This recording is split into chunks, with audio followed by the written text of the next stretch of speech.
சங்கீதம் 104. என் ஆத்துமாவே கர்த்தரை ஸ்தோத்திரி. என் தேவனாகிய கர்த்தாவே, நீர் மிகவும் பெரியவராயிருக்கிறீர். மகிமையையும் மகத்துவத்தையும் அணிந்து கொண்டிருக்கிறீர். ஒளியை வஸ்திரமாக தரித்து வானங்களை திரையை போல் விரித்திருக்கிறீர். தமது மேல் வீடுகளை தண்ணீர்களால் மச்சுப்பாவி மேகங்களை தமது ரதமாக்கி காற்றினுடைய செட்டைகளின் மேல் செல்லுகிறார். தம்முடைய தூதர்களை காற்றுகளாகவும் தம்முடைய ஊழியக்காரரை அக்கினி ஜுவாலைகளாகவும் செய்கிறார். பூமி ஒருபோதும் நிலை பெறாதபடி அதன் ஆதாரங்கள் மேல் அதை ஸ்தாபித்தார். அதை வஸ்திரத்தினால் மூடுவது போல ஆழத்தினால் மூடினீர்.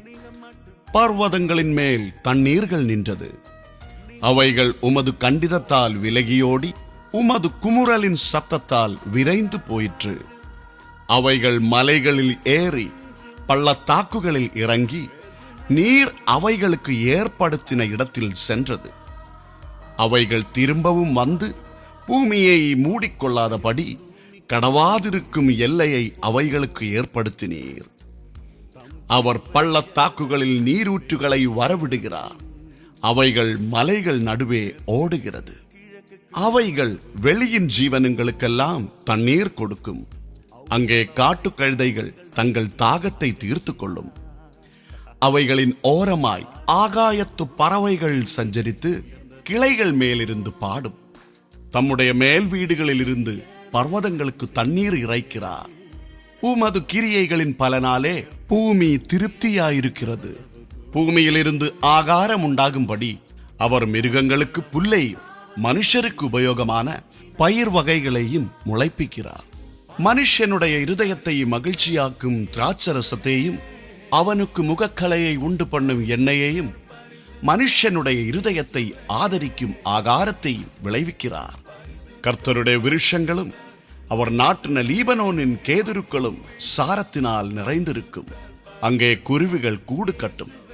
தேவதாரு விருட்சங்கள் கொக்குகளின் குடியிருப்பு. உயர்ந்த பர்வதங்கள் வரையாடுகளுக்கும் கண்மலைகள் குழிமுசல்களுக்கும் அடைக்கலம். சந்திரனை காலக்குறிப்புகளுக்காக படைத்தார். சூரியன் தன் அஸ்தமனத்தை அறியும்.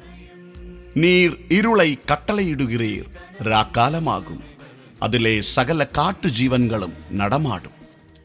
பால சிங்கங்கள் இறைக்காக கர்ச்சித்து தேவனால் தங்களுக்கு ஆகாரம் கிடைக்கும்படி தேடும். சூரியன் உதிக்கையில் அவைகள் ஒதுங்கி தங்கள் தாவரங்களில் படுத்துக்கொள்ளும்.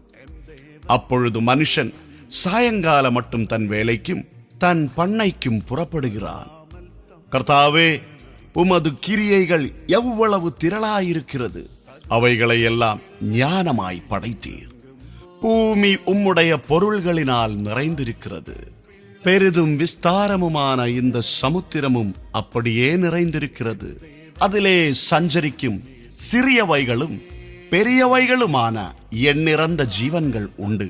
அதிலே கப்பல்கள் ஓடும். அதிலே விளையாடும்படி நீர் உண்டாக்கின திமிங்கிலங்களும் உண்டு. ஏற்ற வேளையில் ஆகாரத்தை தருவீர் என்று அவைகளெல்லாம் உம்மை நோக்கி காத்திருக்கும். நீர் கொடுக்க அவைகள் வாங்கிக் கொள்ளும். நீர் உம்முடைய கையை திறக்க அவைகள் நன்மையால் திருப்தியாகும். நீர் உமது முகத்தை மறைக்க திகைக்கும். நீர் அவைகளின் சுவாசத்தை வாங்கிக் கொள்ள அவைகள் மாண்டு தங்கள் மண்ணுக்கு திரும்பும்.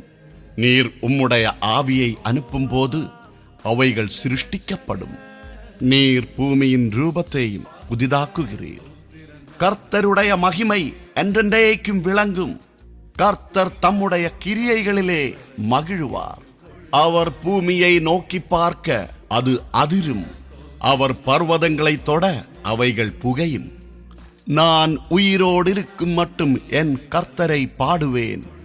நான் உள்ளளவும் என் தேவனை கீர்த்தனம் பண்ணுவேன். நான் அவரை தியானிக்கும் தியானம் இனிதாயிருக்கும். நான் கர்த்தருக்குள் மகிழுவேன். பாவிகள் பூமியிலிருந்து நிர்மூலமாகி துன்மார்க்கர் இனி இராமற் போவார்கள். என் ஆத்துமாவே கர்த்தரை ஸ்தோத்திரி. அல்லேலுயா. ஆமென்.